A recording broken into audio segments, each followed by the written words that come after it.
Wilman from the International Space Station program. I'm the Deputy Manager of Computer Resources for the space station.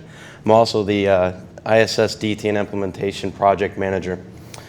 I have two colleagues here, Suzanne Davidson, she's one of the lead Boeing DTN architects, and Tyler Dubrava, who has built and designed and coded a piece of software that ISS uses 24 hours a day, and then we're looking at putting DTN on.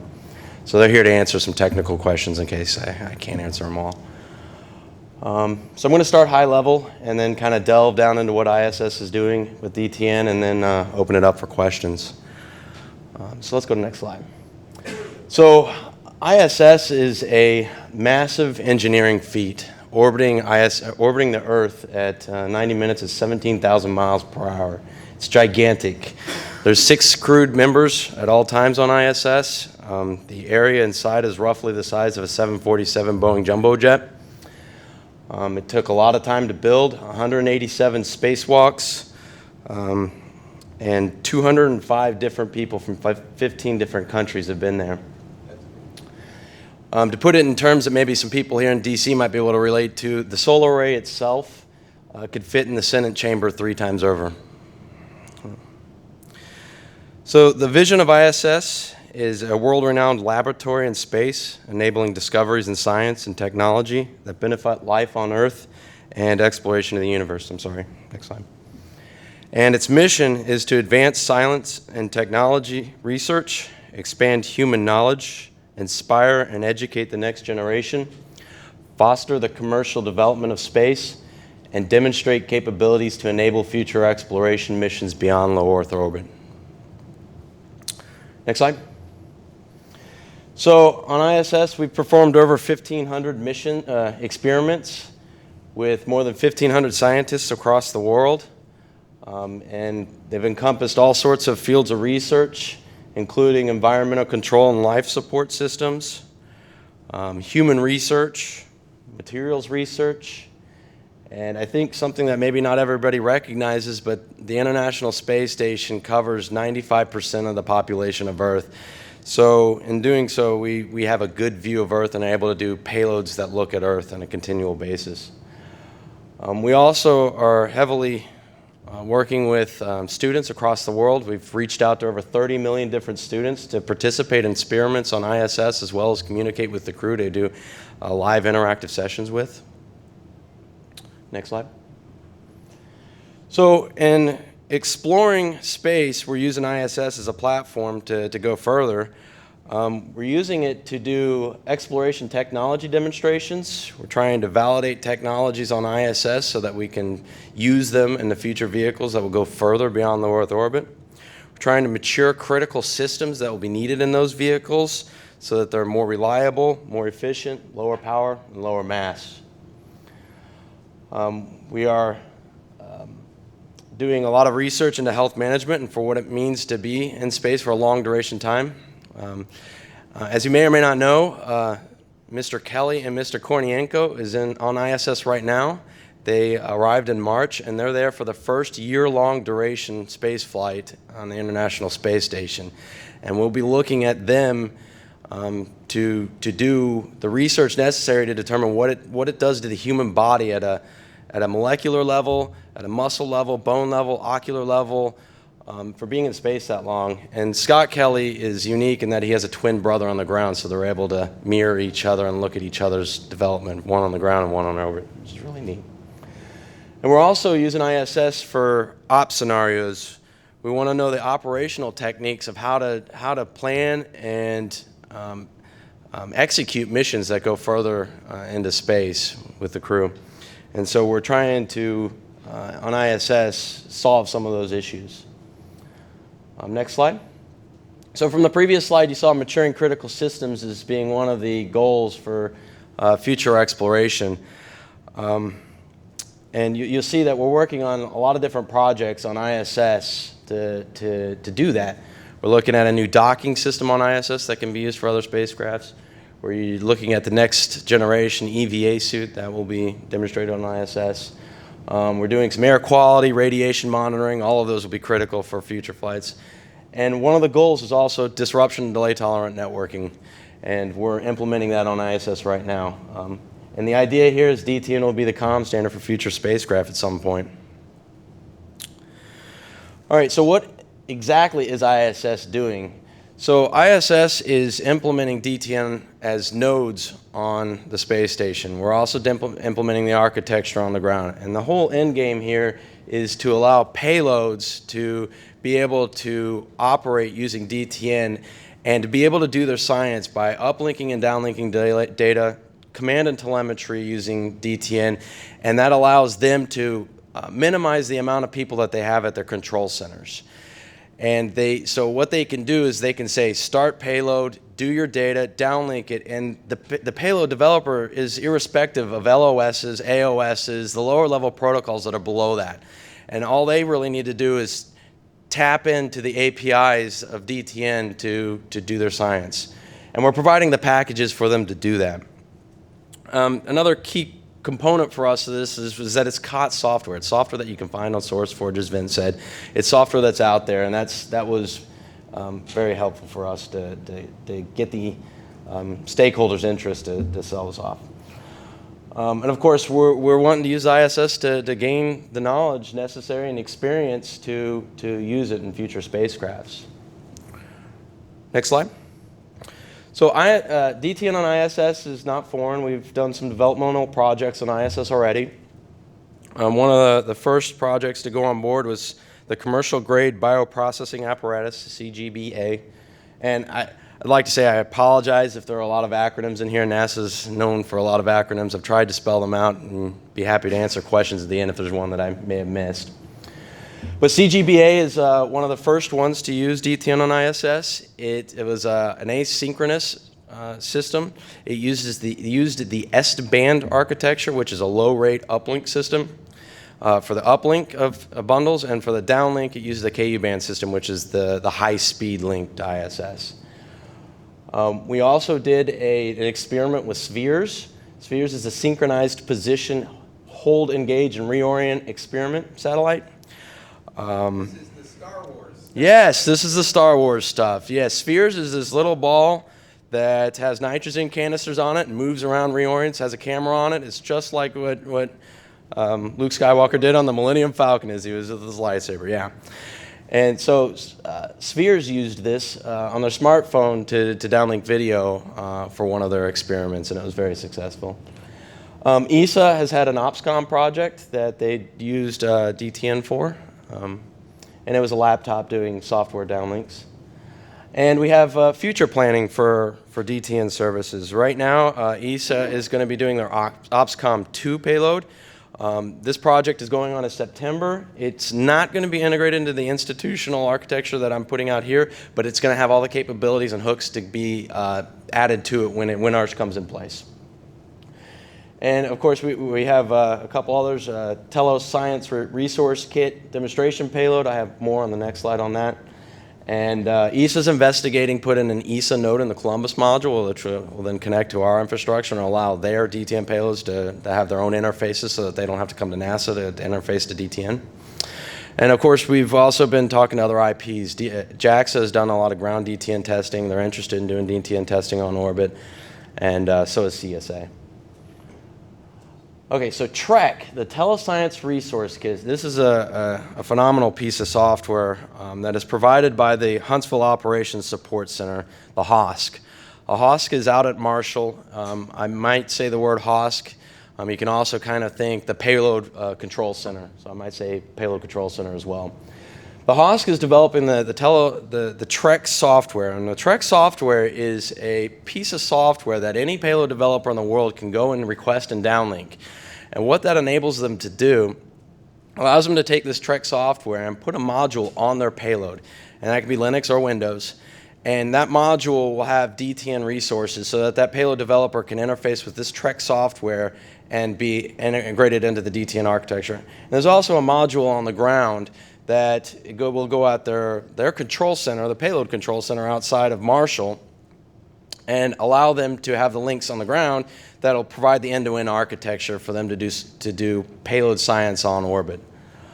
So with that, they'll have a set of capabilities to allow them to transfer files, to configure and manage the DTN nodes.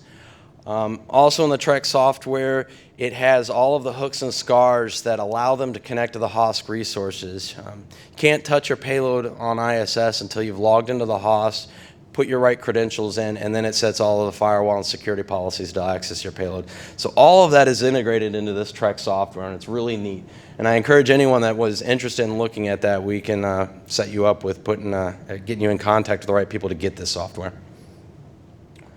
Next slide. So here's a little diagram of what I just described. You're a payload guy or girl at your payload control center.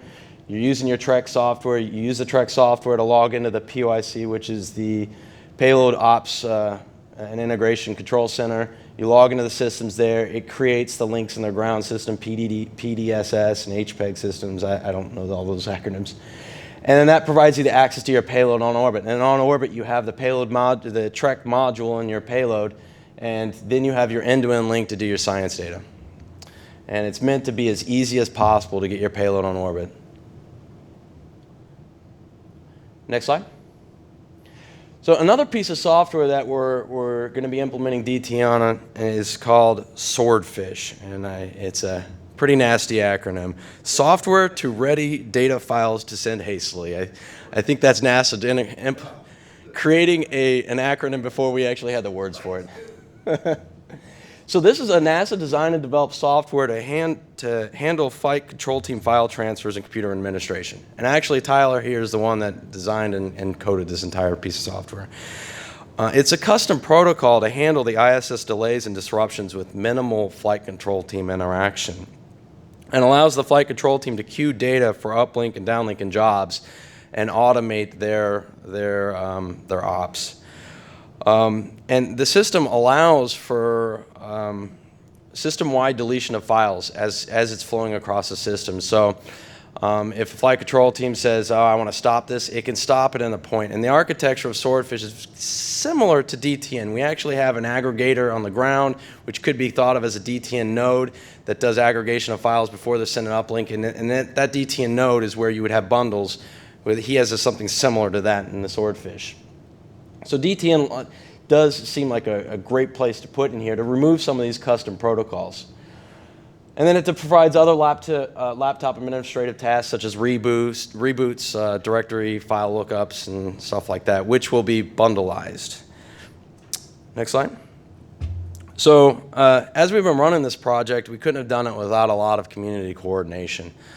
And that starts with Santa. We started with them to get our node IDs officially documented. So we went to Santa. I'd like to thank Lee Pitts for that.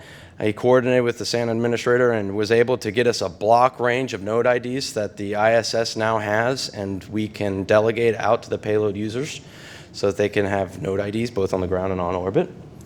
And we've created a plan to allow payload users to come to NASA and request these, and we have a whole process to get that to them easily. A second item that kind of came up with us is STCP versus TCP. Two different ways of doing TCP as your convergence layer. And we went with STCP. We provide both. Both are as an option, but we kind of went with STCP as our default because we saw that it was getting better performance, and particularly in the presence of disconnections with our SSC laptops on orbit. Our SSC laptops are crew interfaced, and you find that the crews will take these and move them around, go from wired to wireless. You get disconnects there, and they reboot. I mean, you're in a space environment. Every once in a while, they just reboot. So we found that it performed better with that, and we were able to work with ION to implement additional flow control mechanisms that were built into the Swordfish software that kind of takes some of what we did in Swordfish and now can be implemented into the DT, into this convergence layer. And we found that the complexity just overall is simpler with STCP, which is why it's called STCP. And that the TCP convergence layer was just more complex than that. We also worked with the ION community to be more ISS friendly. One of the things is that we can now develop in Visual Studio. That was a good need to us. We implemented the metadata extension block, which allows for file transfer jobs to be linked directly to bundles. As I mentioned earlier, with the Swordfish software, we're able to delete files system-wide. This linkage helps us to do the same thing with DTN. There's some updates to LTP to make it more efficient with when data loss is high. So there's some reporting there that helps us. Next slide. I kind of mentioned this earlier. We added some error handling to STCP to make it more efficient when connecting to laptops. So instead of closing a socket, it'll just send them to reconnect, kind of more efficient on resources. And we also improved the TCP convergence layer bundle receiving functionality. We also, at the HOSC facility where they're operating DTN2, had some updates to interact with ISS better. And one of those was to add new convergence layers, LTP, UDP, and STCP. We also, with DTN2, had to update the software to run better on modern systems. We have virtualized environments at the HOSC, so we had to do some updates there. We had to harden the code base a little bit to get the 5 nines of operability, because we'll need to make sure that we get a reliable system for payloads to use. They implemented some additional features to interoperate with ION.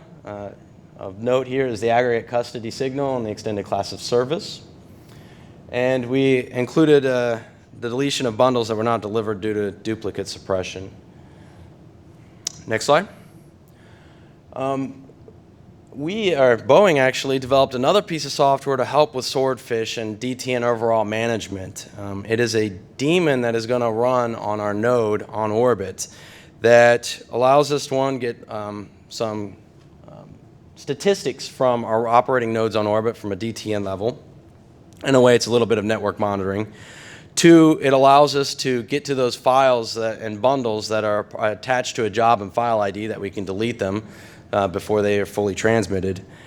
And it also allows us to do some remote administration, like updating link rates across the system. Next slide. So the DTN system architecture, the way that we've implemented DTN on ISS is that it is going to be an exclusively KU band service for the first iteration. The main reason we've decided to do that is based on the software that's available and the way that we manage the KU band link. The KU band link is a TDRS accessible asset, and it is CCSDS based, but all of the users that use the bidirectional KU band link are Ethernet IP based. And it just made it the most logical sense to start here.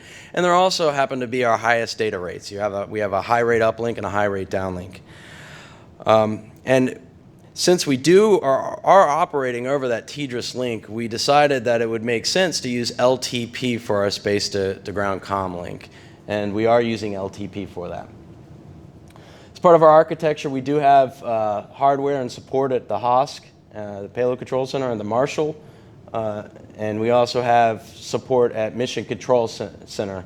Again, the HOSC side is the payload side. Mission Control Center is your flight control team and interfaces to crewed assets.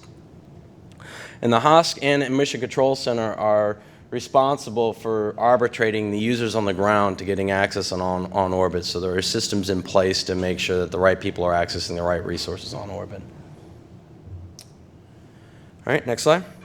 So this is a diagram, a high-level diagram of what we're implementing on orbit. And we have it color-coded as blue for operations side, your MCC flight control team side, and green for your payload side.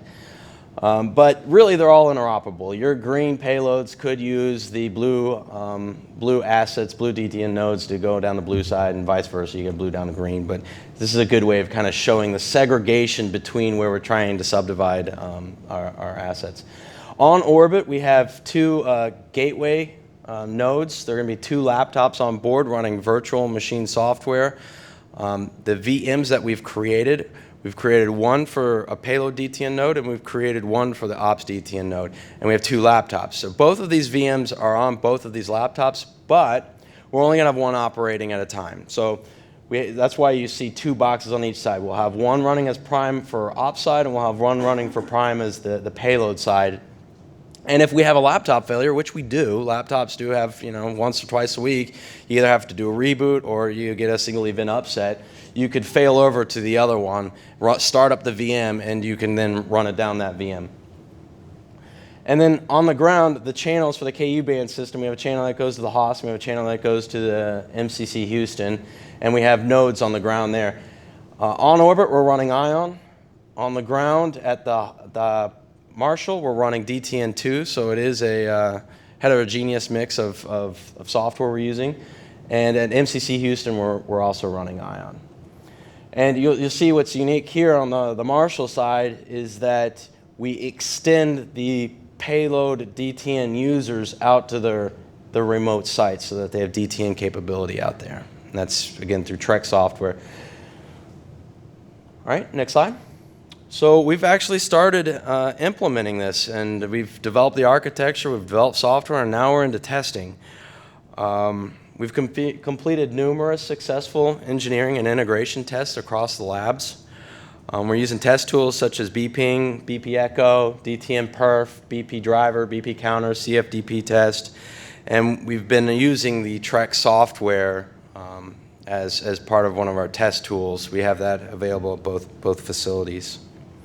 And as you always learn with testing, is we've got some lessons learned, we've had some updates, we've been working with the teams and flushing these out. We've been tweaking variables and parameters in the system to get as much juice as we can out of it. Next slide. So I don't expect you all to be experts on this diagram, but what I'm trying to convey in this diagram is that we have our software development integration lab in Houston, and in particular our joint station LAN lab, which is my lab, out in Houston at Johnson Space Center. And that's a very high fidelity of ISS on-orbit architecture. And that JSL lab is connected to assets that are flight-like and simulate the TDRS comm systems.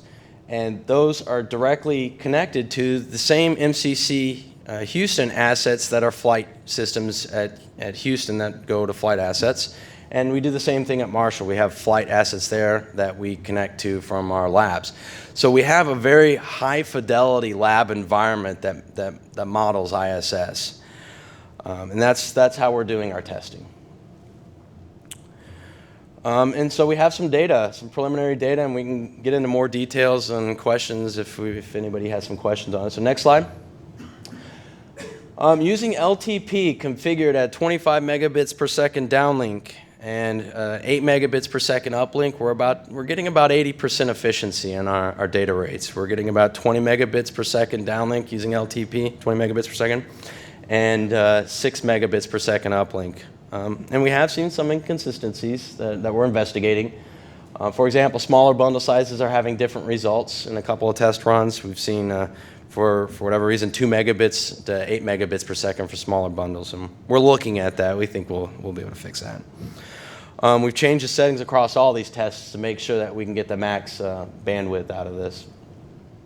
And we've also had updates to software. We've recoded and recompiled and installed software based on what we've tested to. We've fixed some crashing in the external router at the HOSC. Report segment ACKs not being timely processed. We noticed that happening. We also noticed an inconsistency between the ION node and the DTN2 node on how when the aggregate custody signal handling an ISS node did not have ACS enabled, there was inconsistencies on the DTN2 node, and we were able to fix that. And we also have other test capabilities. So not only if you're a payload developing to use DTN and using some of the packages we're providing or creating your own packages, you can bring your payload out to my lab and leave your ground facilities that you're on and use all these same facilities that I showed you in that diagram to do a full end-to-end test. You can do that. You can also bring your payload to just my lab. We have representative capabilities, ground capabilities that are representative of the real things at our lab. We also have the same thing at the HOSC. The HOSC has a mini ISS in their lab, and you can then have your payload control center that's remote, log into the HOSC systems, and operate a payload that's at the HOSC. So all of these exist in order to make the payload validation and verification simpler. Let's see, next slide. We also have created a box that is ISS in a box. It's called the Remote Advanced Payload Test Rig, Raptor. And what this is meant to be is this is meant to be a box that the payload developer can check out and put on their test stand and have their ground system right here, their flight system right here, plug into the box and have and be able to simulate ISS up to and including DTN. This box also has the capability of being linked into the HOS so that you can even test your remote access capabilities with the HOS system, so that you make sure all of your software is working, not just in your own internal environment, but you can actually log in and then come back to this box. So this is a really neat thing to allow payload developers to not have to come to NASA. All right, next slide. So if you can continue clicking, and got some pretty pictures. So we are expecting final software load deliveries of our on-orbit nodes to be delivered here in June for our final formal testing to be in late June. We're expecting Trek software delivery to be in June to support that. At the end of June, we are going to light up the links across my lab all the way to the Payload Control Center in MCC Houston, have it all live at the same time. And we're going to go through a formal process of checking off all of the steps necessary to verify and validate that this system works. So we're on our way to having the system delivered sometime in July, at which point we will start publishing all of our ops procedures and engineering procedures so that our operators can then have the time necessary to create interface procedures and procedures to deploy this on orbit. The Trek ISS demo is slated for November to be ready for an ISS deployment at the end of the year. So we're hoping to go live by the end of the year and be able to do our first Trek download using DTN. So let's go next slide.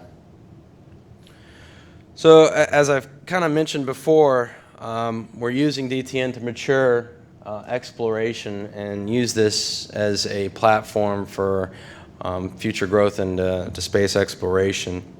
We're also looking at the DTN bundle encryption and security. I think that's going to be one of our most important tasks after we get the system and get payloads using it, is to provide some levels of authentication and security to the system.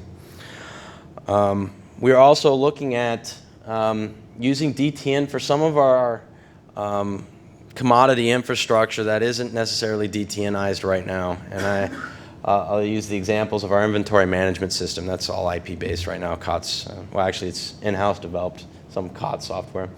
Updating crew procedures to use DTN, and one other item there actually has been a part of a project that was, I forget the name of the project, but was actually given out to the community as a research project, was to implement DTN with Outlook. That's been a big problem for our crew members on orbit, is they'll send an email down and it'll have 10 megs in it, and it goes to a snail's pace because it's using TCP across this connection to downlink. So right now we're evaluating responses to this research proposal, and hopefully we'll be able to use DTN with Outlook here soon. We're continuing to work with our international partners and commercial visiting vehicles to see if DTN is something that they want to pursue. We'll have the architecture available for them to use. And then ISS is also looking at future comm systems, be it KA or laser systems, because we're getting a lot of data from ISS, but we always need more. There will always be payloads taking pictures, and pictures just get larger. So we're looking at DTN as being a potential implementation, because some of these comm systems won't be as continuous as the KU band system that we have on orbit, and DTN will be the trailblazer for doing that store and forwarding for it. Next slide. So I'd like to thank a lot of people for helping me put this slideshow together. Adam Schlesinger is our JSC representative for DTN. He's been very helpful in working with getting ISS implemented with DTN, but also extending DTN into the JSC resources. He's also been leading the effort to getting DTN over Outlook.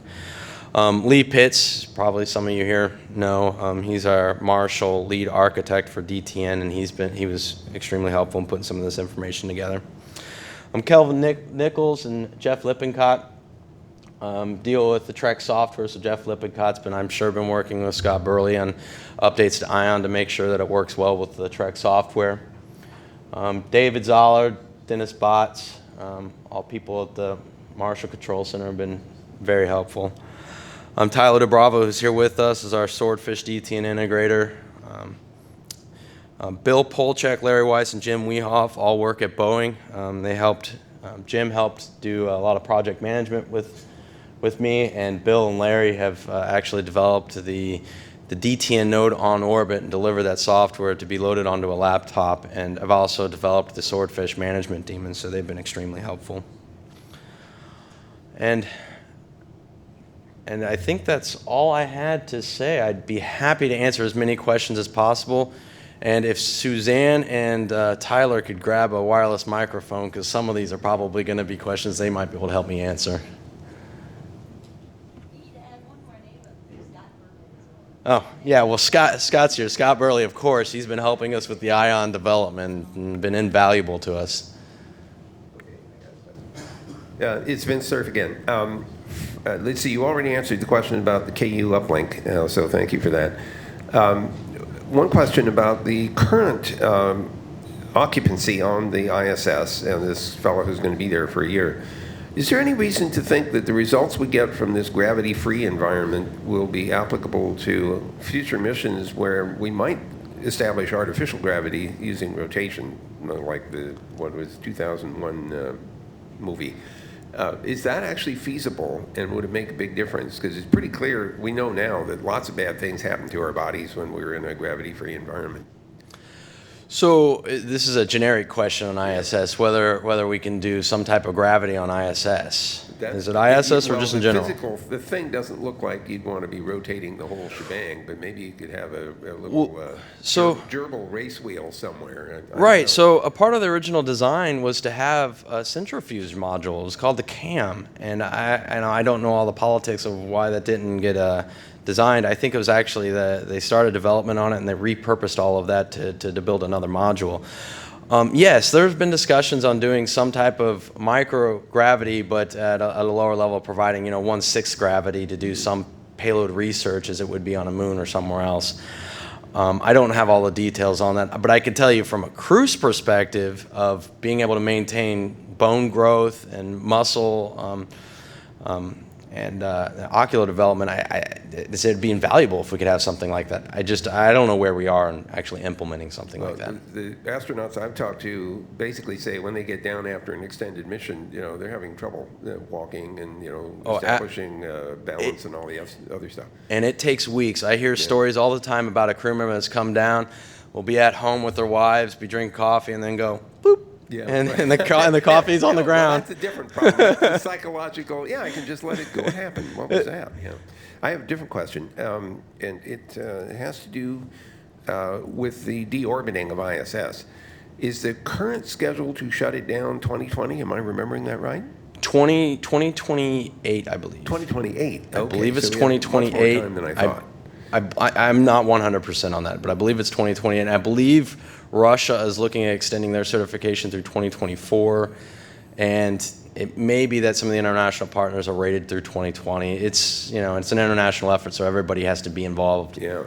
Well, the question is, if it is not occupied, could it still be used in some way as a relay, for example, or could we do experiments? Could we leave things on board that we could? That's a very good question, because if it's not staying in orbit, well, so one, you got to look at the logistics of that. How do you get the resources to ISS to keep and maintain its orbit? So there's going to be some logistical effort there and cost that you have to weigh.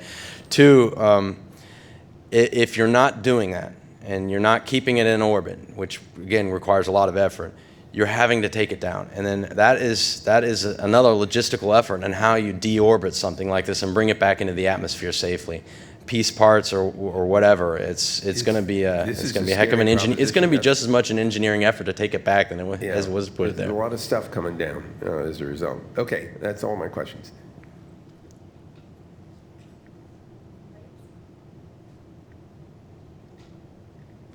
there any questions online?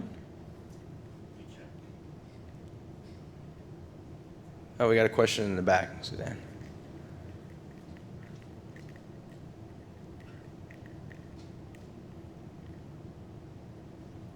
Hi, George Minardos from .build Registry in Santa Monica, California. I was wondering if you could tell just a little bit on using DTN for the robot-controlled process from ISS to Earth.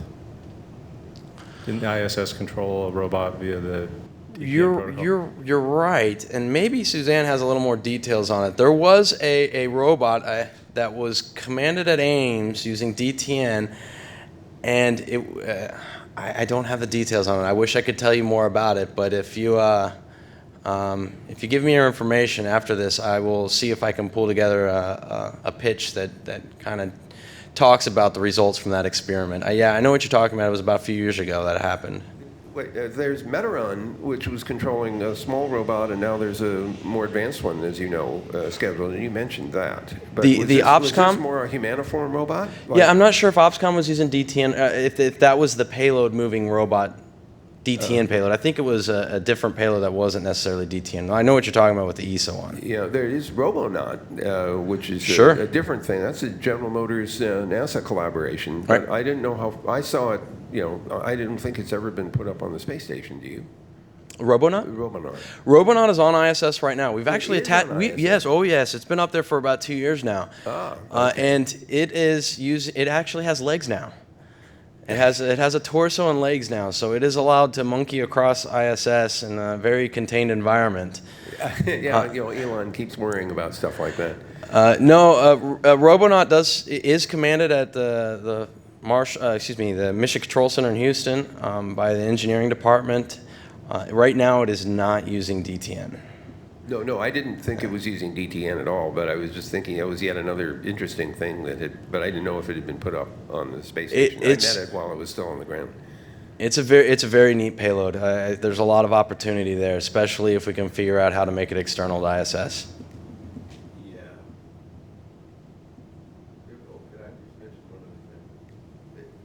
Yeah. Some of you may have read a book or heard of a book by, it's the gal at MIT, Sherry Turkle.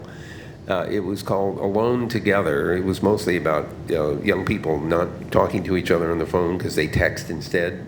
But her early part was about humaniform robots and our reaction to them. And her point was that if it looked like a person, that we imbued this thing with more social awareness and consciousness than it actually had. And so when it didn't pay attention to you, you felt insulted or angry or something or somehow diminished. So she was worried that we would offer to these things a lot more smarts than they actually had. And so she thought making things look like people was a bad idea. All right. Oh, got a question?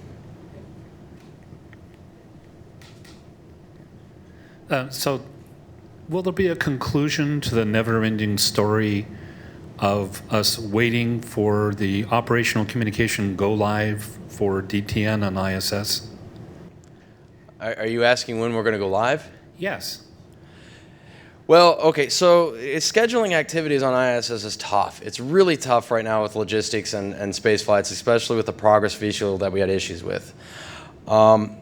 We're eyeing December. So the process is that we put our requirements into requirements into the requirements program, and we are on a current requirements document to get operated in increment 46, I believe, and that's the December timeframe. Now, it's kind of a chicken and an egg thing. If you don't have a payload, why would I spend the crew time to deploy the system? If I don't have the system, why would a payload go and put the payload out there? So we're fighting that battle right now. The Trek workstation is our best opportunity. It's a demo that's going to go on board and actually demonstrate the link, not just for DTN, but for other purposes. And I think that's our best opportunity to piggyback on that project to be able to get these laptops deployed. Personally, I don't see any reason why we can't deploy this in December.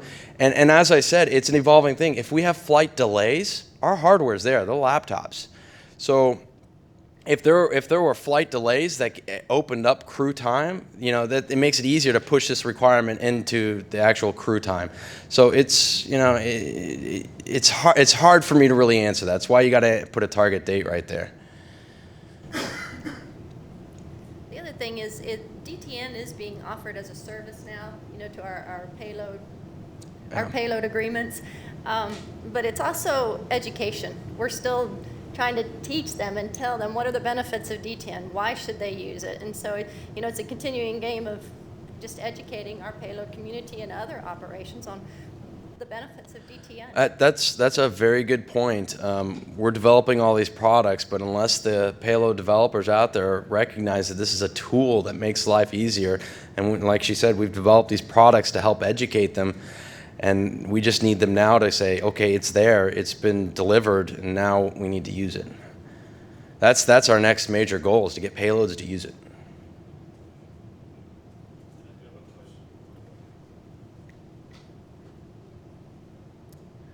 So this question is from Scott Johnson. I am unclear why protocols are being tweaked to suit the needs of proprietary MUAs as opposed to the other way around.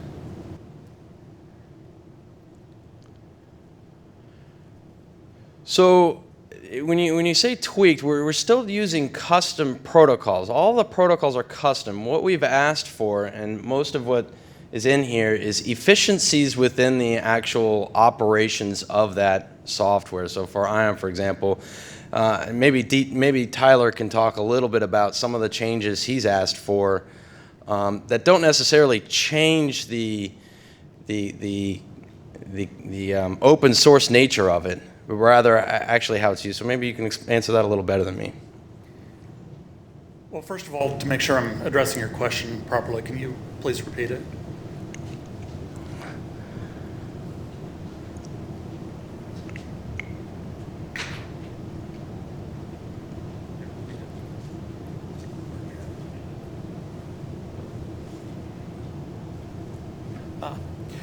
So the question is, why would we be tweaking these protocols to suit NASA's needs? And in the case of Swordfish in particular, we're actually not tweaking the protocol. We are tweaking the implementation. We've worked very extensively in testing with Scott Burley and asked him to change the behavior of ION a little bit to better suit our needs.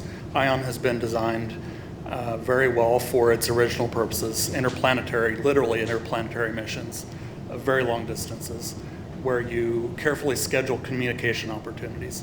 That is not necessarily the environment that we want in the ISS. We're looking for more opportunistic communications opportunities. We don't schedule our contacts. We could do orbital prediction, and we do, to determine when we would have communication, but it actually doesn't line up all that well with the actual abilities. And so the changes that we've requested basically go towards improving the utilization of the comlink without needing that contact graph plan. And I believe Scott would like to add on to that. Yeah, I'd like to amplify that just a little bit and point out that, just as Tyler was saying, the protocols themselves are not modified at all for any of these adaptations for ISS. And in fact, the structure of the bundle protocol, the structure of the DTN architecture, is specifically designed to be able to accommodate the kinds of changes that we made here. That is, the changes were made strictly in the modules that manage storage, that do resource management in the implementation, and in the modules that operate at the convergence layer. The structure of the DTN architecture has been intended from the beginning to be able to accommodate a very wide variety of operational scenarios. And ISS is at one extreme of one of these, but that's why DTN is actually suitable for something like ISS. It's suitable for something like an interplanetary mission like talking to Mars, and it's suitable for data mule operations in terrestrial networking.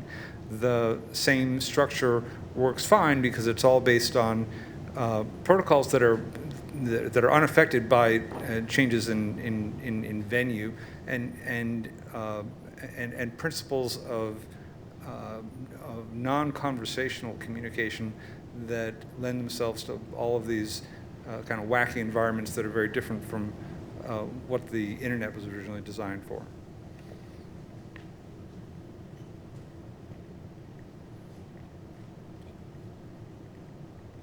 Anybody else? All right, well, I appreciate your time today. Thank you.